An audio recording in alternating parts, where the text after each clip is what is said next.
4장 27절입니다. 강도들을 예수와 함께 십자가에 못 박으니 하나는 그의 우편에 하나는 좌편에 있더라.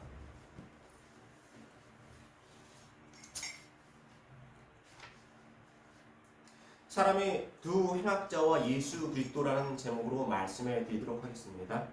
사람이 살아가는 모양은 각양각색의 모양을 가지고 살아갑니다.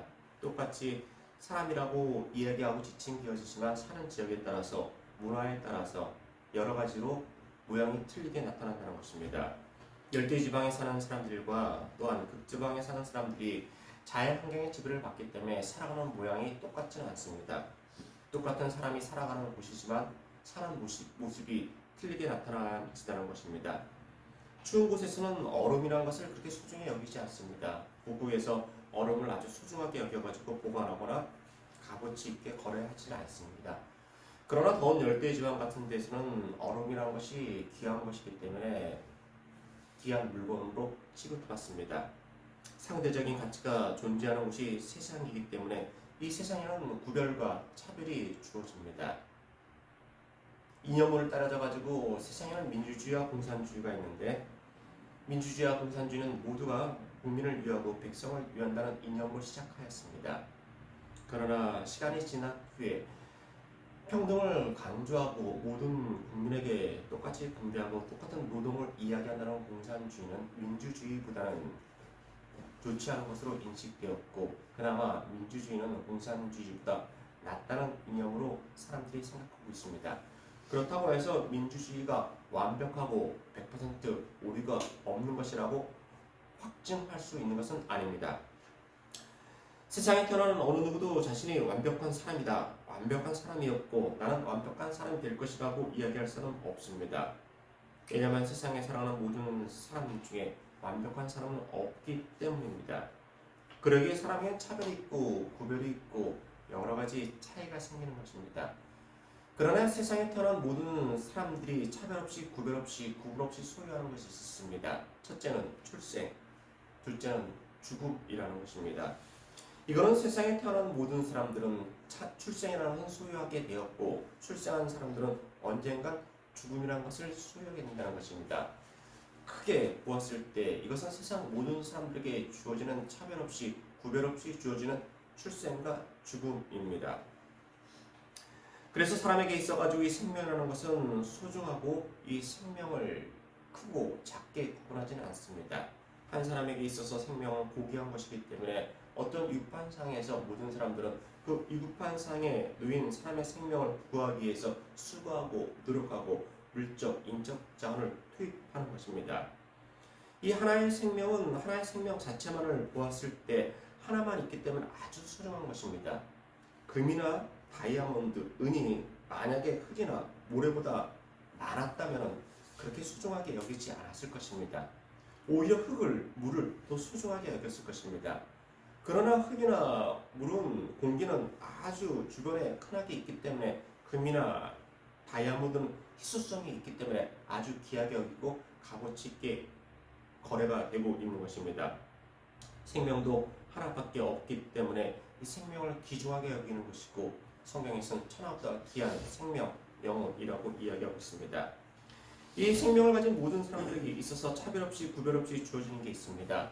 모든 사람들은 태어났으면 언젠가는 죽음이라는 시간이 자신에게 다가온다는 것입니다. 이것은 세상 모든 사람들에게 주어지는 똑같은 공평입니다. 성경적인 기준으로 또 하나의 기준은 무엇이냐면 구원을 소유한 사람은 천국에 가는 것이고 구원을 소유하지 못한 사람은 천국에 가지 못한다는 것입니다. 어떤 사람에게 있어가지고 미래를 예언하는 사람에게 있어서 미래를 이야기하는 사람, 장래일을 알아보려고 찾아가는 사람에게 있어서 그 사람에게 우리는 나는 나중에 무엇을 하는 게 좋을까요? 어떤 일이 있을 것 같습니까? 라고 물어보는 것은 미래에 대한 확신이 없기 때문에 그 사람을 찾아가는 것입니다. 그러나 그 사람을 찾아갔을 때도 미래에 대한 확신이 정확하지는 않습니다. 왜냐하면 그 미래를 앞으로의 일을 본다는 사람도 자신이 앞으로 어떻게 될지 모르기 때문에 확실한 것이 아니라는 것입니다. 그러나 가장 확실한 것은 세상에 태어난 모든 사람들은 언젠가 죽게 되었다는 것. 그리고 성경적으로 또 확실한 것은 예수를 믿는 이들은 천국에, 그러지 않은 이들은 천국 반대편에 간다는 것입니다. 오늘 성경 말씀에 보면 강도들을 예수와 함께 십자가에 못 박으니 하나는 우편에 하나는 좌편에 있다라고 하였습니다. 간단한 하나의 문장인데 이 문장 속에 담겨진 의미가 무엇인지 살펴보겠습니다. 첫째, 주님이 기억하는 자가 되어야 합니다. 생명에 있는 동안에 세상에서 지었던 죄값에 대해서 큰 고통을 당하면서 죽음을 맞이하라고 십자가에 두 행악자를 매달은 것입니다. 십자가에 매달린 두 강도가 살아있는 상태가 아니었고 만약에 죽어있는 상태였으면 그 당시에 그들을 십자가에 매달지 않았을 것입니다. 세상에서 사람들에게 나쁜 일을 하였기 때문에 십자가에 매달고 고통을 당하면서 너 죄값에 대해서 그 값을 치러라, 그리고 죽음을 맞아라 라고 해서 십자가에 매달은 것입니다. 살아있는 존재가 되지 못하였을 때는 죄를 지은 자에 대해서 죄값을 물게 한다는 것은 실로 무의미한 것입니다. 죽어있는 사람에게 감옥에 넣거나 또한 어떤 판결을 내리는 것은 무의미한다는 것입니다. 이와 같이 구원도 살아있는 동안에 들을 수 있고 얻을 수 있고 소유할 수 있습니다. 살아있는 동안에 들을 수 있는 것이 구원이고 얻을 수 있는 것이 소유할 수 있는 것이 구원입니다. 복음 전하는 자가 태어나지도 않은 아기에게, 사람에게 가서 예수 그리스도의 복음을 전하고 무덤에 가서 주 예수를 믿어라, 그러면 너와 내 집이 구원을 얻으리라, 무릇 살아서 예수를 믿는 자들은 구원을 얻을 것이다 라고 무덤에서 복음을 전하는 사람은 아무도 없다는 것입니다.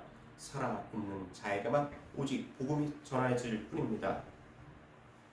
호흡이 있는 동안에 한 강도는 이야기했습니다. 누가복음 23장 42절 이하의 가로되 예수여 당신의 나라에 임하실 때 나를 생각하소서 하니 하였고, 이에 대해 주님은 예수께서 이르시되 내가 진실로 내게 이르노니 오늘 내가 나와 함께 있으리라 하였습니다.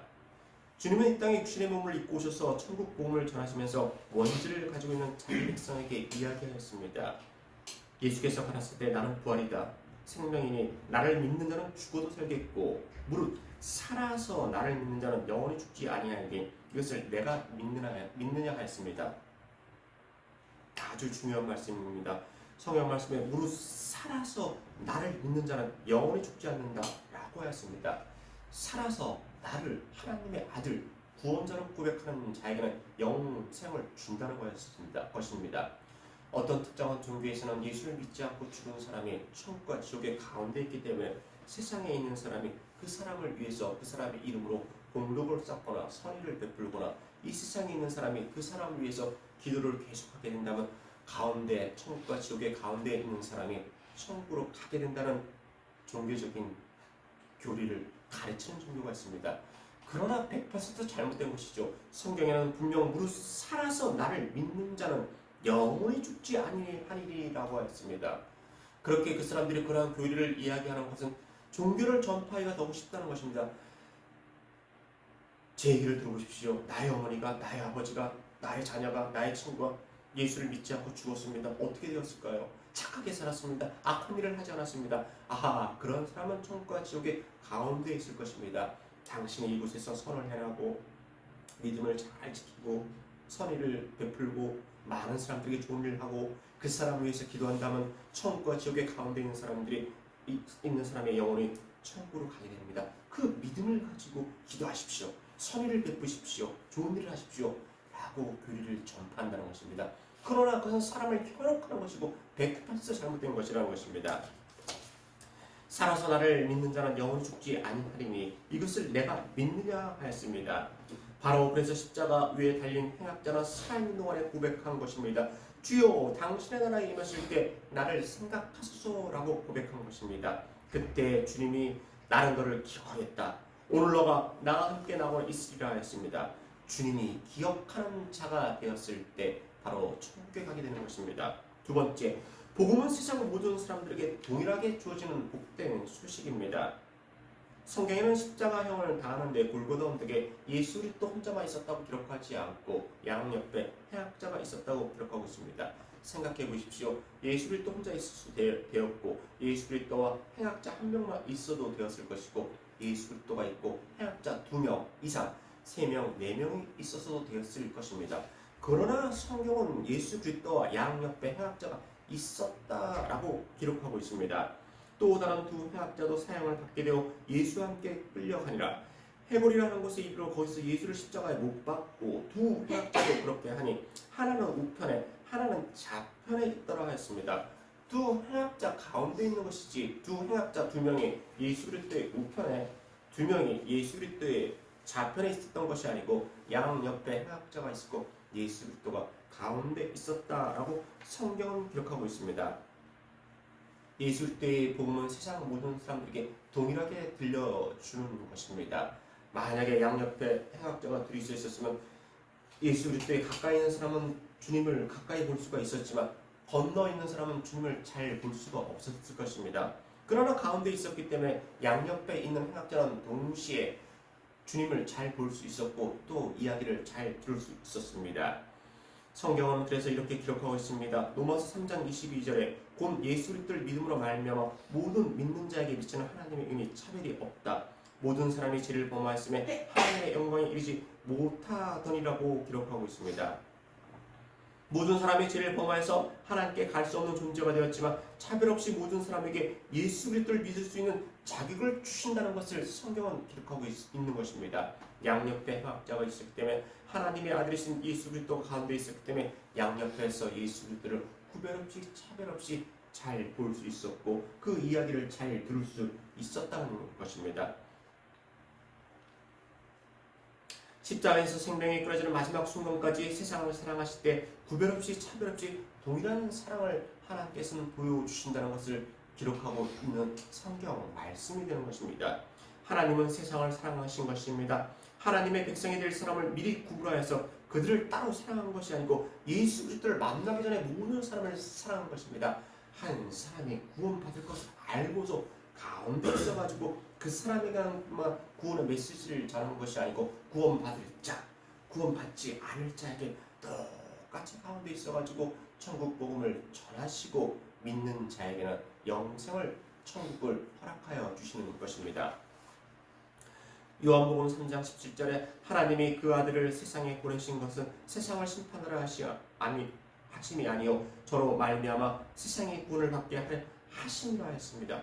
구원의 복음은 세상 모든 사람들에게 동일하게 전해지는 복된 소식입니다. 골고다 언덕에 십자가에 달린 두 행악자 한 사람에게만 전해지는 것이 아니고 양옆에 있는 행악자에게 동시에 전하여지듯이 구원은 세상 모든 사람들에게 동일하게 전해지는 복음의 메시지가 되는 것입니다. 고행을 하여서 선행을 하여서 주어지는 것이 아닙니다. 공기처럼 햇빛처럼 내리는 빛처럼 주님의 사랑은 동일하게 모든 사람에게 전해지는 것입니다. 많이 배운 사람에게 더 큰 복음을, 더 많은 복음을, 많은 재물을 가졌다고 해서 많은 권력을 가졌다고 하여서 많이 건강하다고 해서 그 사람에게 더 큰 복음을, 특별한 복음을 전해주는 것이 아니고 동일하게 전해지는 것이 바로 복음이라는 것입니다. 그렇기에 예수 그리스도는 두 행악자의 가운데 십자가에 달려서 하나님이 명하신 지상 최대의 가업을 수행하신 것입니다. 셋째, 복음을 전하는 길에는 여러 가지 장애가 있습니다. 그러나 그것을 참고 이기는 자가 되어야 됩니다. 복음을 전하는데 예수를 만나지 않은 사람에게 가서 천국 복음을 전하는 것입니다. 그 복음이 어떤 것이냐 하면 원죄를 사함받고 죄 사함받고 죽어서 영원한 생명을 얻고 천국에서 영원한 기쁨을 소유하며 영영의 하나님을 찬양하는 것입니다. 세상에 그 어떤 것과도 비교할 수 없고 죽음도 없고 이별도 없고 아픔도 없고 슬픔도 없고 기쁨만이 주어지는 것입니다. 놀라운 선물이죠. 그것을 전하는 데 있어가지고 어떤 사람 감사합니다. 나에게 예수 그리스도라는 복음을 전해주셔서 정말 감사합니다. 라는 이야기를 듣는 사람은 없을 것이면 됐어요. 가십시오. 안 믿습니다. 다른 종교를 믿습니다. 전도지를 심지어 찢어버리거나 욕을 하는 사람도 있다는 것입니다. 복음을 전하는 길이 그렇게 쉬운 길이 아니라는 것입니다. 그러나 우리는 그것으로 인해서 실망해서는 안 됩니다. 예수 그리스도가 걸어가시는 그 길이 쉬운 길이 아니었습니다. 하나님의 아들이었고 하나님과 창조하신 이 세상에 오셨을 때 하나님의 백성들로부터 그 자녀들로부터 인정받지 못하였다는 것입니다. 예수 그리스도께서 이 땅에 오신 것은 남의 땅에 오신 것이 아닙니다. 남의 백성에게 오신 것이 아니었습니다. 자기 백성에게 왔지만 자기가 창조한 그들에게 왔지만 그분을 멸시하고 조롱하고 째집으로 때렸고 침뱉음까지 당하고 조롱을 당하였다는 것입니다. 세상을 창조하신 하나님과 믿고 동격이 되시는 분이었다는 것입니다. 요한복음 1장 10절에 그가 세상에 계셨음에 세상은 그로 말미암아 지은 바 되었을 때 세상에 그를 알지 못하였고 자기 땅에 오면 자기 백성이 영접치 아니하더라 했습니다. 내 땅에 가는데 내 집에 들어가는데 들어가지 못하게 하고 영접지 않고 박대하고 멸시하고 조롱하였다는 것입니다. 하물며 십자가 위에서 나를 위해서 내 가족을 위해서 십자가 위에서 죽음을 맞이하는 것이라 바로 저 사람들을 위해서 저 사람들에게 구원을 주시기 위해서 원죄의 사함을 주기 위해 십자가에서 못 박혀 들어가시는데 그때도 모든 사람들이 조롱하며 핍박하며 째치로 때리고 침을 뱉고 따귀를 때리고 가신 멸관을 쓰였다는 것입니다. 그 조롱하는 이야기가 성경 말씀에 이렇게 기록되어 있습니다. 마가복음 15장 29절에 이하에 지나가는 자들은 자기 머리를 흔들며 예수를 모욕하여 가라되 아하 성전을 헐고 사흘에 짓는 자여 너가 너를 구원하여 십자가에서 내려와봐라 라고 얘기했습니다. 너가 정말 하나님의 아들이냐? 사흘 만에 성전을 허물고 짓는 사람이야? 그렇다면 내려와봐 증명해봐 조롱을 하였다는 것입니다. 마가복음 15장 31절은 그와 같이 대제사장들도 서기관들과 함께 희롱하여 서로 말하되 저가 남은 구원하였을 때 자기는 구원할 수 없다라고 했습니다. 조롱하고 비웃었다는 것입니다.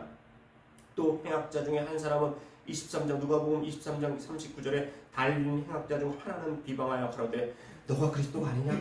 너가 하나님의 아들이 아니냐? 너가 하나님과 같이 창조할 때 같이 있었던 사람이라고 그러지 않냐? 그렇다면 너와 나 우리를 한번 구원해 가라. 이곳에서 내려오게 하라라고 이야기했습니다. 세상을 창조하신 분이고 하나님의 아들이 되신 분이 자신을 위하여 온 것이 아니고 세상 사람들을 위해서 신의 육신의 몸을 입고 오셔서 세상 사람을 위해서 대속의 죽음을 당하시기 위해서 오셨는데 한 대를 받지 못하고 한영을 받지 못할지언정 오히려 핍박하고 조롱하였다는 것입니다. 말이 안 되는 것이었죠. 십자가상에서 최후의 죽음을 맞는 순간까지 그러셨다는 것입니다. 이 모든 것을 묵묵히 당하신 이유는 저와 여러분을 사랑하셨기 때문이고 그 백성을 사랑하실 때 끝까지 사랑하셨기 때문이고 그 사랑을 위해서 멸시와 천대를 참으시고 죽음까지도 받아들이신 것입니다. 이 큰 구원을 위해서 멸시와 천대를 받으신 것이었습니다.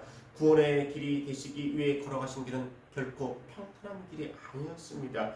그 길은 궁극적으로 저와 여러분이 구원받은 하나님의 자녀가 되는 길이었고 이렇게 예수 그리스도를 나의 주여 나의 구주로 고백하는 길이 되었습니다. 마찬가지로 복음을 전하는 길도 그렇게 쉽지 않은 길임을 주님은 우리에게 미리 알려주신 것입니다. 내가 구원의 길을 걸어가는 데 있어서 걸어가는 길도 그렇게 쉬운 것이 아니었다. 너희들도 복음 전하는 길을 걸어가는 데 있어서 그렇게 쉬운 길은 아닐 것이다. 그러나 내가 십자가상에서 죽음을 맞이함으로 너에게 구원을 주었고 세상 모든 사람들에게 구원의 문을 열려주지 않았느냐. 너도 복음을 전하는 데 있어가지고 여러 가지 환난과 핍박과 시련과 고통과 조롱이 있을 것이다. 그러나 실망하지 말고 계속해서 복음을 전해라. 내가 하나님 보좌 우편에 앉고 영광을 얻었듯이 너도 나중에 그 복음을 전하는 수고로 인해서 주 앞에 섰을 때 잘했다, 수고했다, 칭찬을 받게 될 것입니다. 넷째, 예수 그리스도가 구세 주임을 고백하는 자에게만 낙원이 보장되어 있습니다. 구원은 세상 모든 사람들에게 동일하게 주어지는 것입니다. 아까 말씀드렸듯이 마치 햇빛이 비가 공기가 부자나 그러지 않은 자나 넉넉하지 않은 자나 어떤 자에게든지 똑같이 주어지듯이 구원은 모든 사람들에게 동일하게 주어지는 것입니다. 물이 끓는 온도가 오늘은 100도에서 끓었는데 내일은 200도에서 끓고 그 다음날은 50도에서 끓는다면 많은 혼란이 있을 것입니다. 이렇듯이 구원은 오직 예수 그리스도에게만 있고 이분만을 통해서 천국에 갈 수 있다는 것은 종말이 오는 그날까지 변치 않는 사실이고 진실입니다. 예수 그리스도를 진정 구세주로 고백하고 믿음으로 받아들이는 자는 영생을 얻을 수 있습니다. 아무리 내가 기독교인이라고 해도 성경을 많이 읽어서 성경에 대한 지식이 해박하여도 그가 믿음 없이 예수를 만나지 못하였다면 수십 년, 수백 년, 수천 년을 교회에 다녀도 그에게는 구원은 없습니다. 주님과 같이 낙원에 가게 된 행악자는 성령에 대한 많은 지식이 없었습니다. 예수의 말씀을 어쩌면 그 골고다 언덕에서 처음 들었을 것이고 처음 봤을지도 모릅니다. 그러나 그에게 낙원이 허락되어졌다는 것입니다. 가로되 예수여 당신의 나라에 임하실 때 나를 생각하소서하니 예수께서 이르실 때 내가 진실로 내게 이르노니 오늘 내가 나와 함께 낙원에 천국에 있겠다라고 했습니다. 교회에 나온다고 해서 다 하늘나라 천국에 가는 것이 아닙니다. 그러나 먼저 교회에 나와야 합니다. 교회에 나와야지 천국 복음을 듣고 예수 그리스도의 복음을 들을 수 있기 때문입니다. 행악자의 고백처럼 당신의 나라에 임하실 때 나를 생각하소서 라는 고백을 했을 때 주님만이 나의 구세주가 되시는 것이고 바로 하나님의 자녀가 되는 것입니다. 로마서 10장 9절에 너가 만일 내 입으로 예수를 주로 시인하며 또 하나님께서 그를 죽은 자 가운데서 살리신 것을 내 마음에 믿으면 구원을 얻으리니 사람이 마음으로 믿어 의에 이르고 입으로 시인하여 구원에 이르리라 하였습니다. 기독교에 대한 예수 그리스도에 대한 성경에 대한 많은 지식을 가지고 있어도 알고 있는 것만으로는 구원에 이르지 못합니다. 마음으로 믿어 의에 이르고 입으로 시인하여 구원에 이르는 것입니다. 한 행악자도 바로 마음으로 믿었고 의에 이르렀고 입으로 시인하여서 낙원에 가게 된 것입니다. 예수 그리스도를 만나게 되었다면 믿어야 되고 하나님의 아들이라고 인정해야 되고 받아들여야 되는 것입니다. 그럴 때 한 행악자가 간 낙원에 가게 되는 것이고 하나님의 자녀가 되는 것이고 천국 백성이 되는 것입니다. 오늘 저는 십자가상에서 최후의 죽음을 맞으시는 주님과 두 행악자의 모습을 통해 같이 은혜를 나눴습니다. 첫째, 주님이 기억하는 자가 되어야 합니다. 복음은 세상 모든 사람들에게 동일하게 주어지는 복된 소식입니다. 셋째, 복음을 전하는 길에는 여러 가지 장애가 있습니다. 그러나 그것을 참고 이기는 자가 되어야 합니다. 넷째, 예수 그리스도가 구세주임을 고백하는 자에게만 낙원이 보장되어 있습니다. 오늘 저와 여러분이 소유하신 이 큰 구원은 금보다 은보다도 더욱 값어치 있는 것이고 세상에 어떤 것하고도 견줄 수 없는 것입니다. 이 큰 구원을 소유하시니 늘 항상 마음에 기쁨과 소망에 충만하시고 이 모든 일을 기쁨으로 향하시고 또 그 아들을 주신 하나님께 예수 그리스도의 이름으로 기도하셔서 생활의 삶이 더욱더 풍성하고 넉넉해지시기를 주의 이름으로 소망합니다. 기도하겠습니다.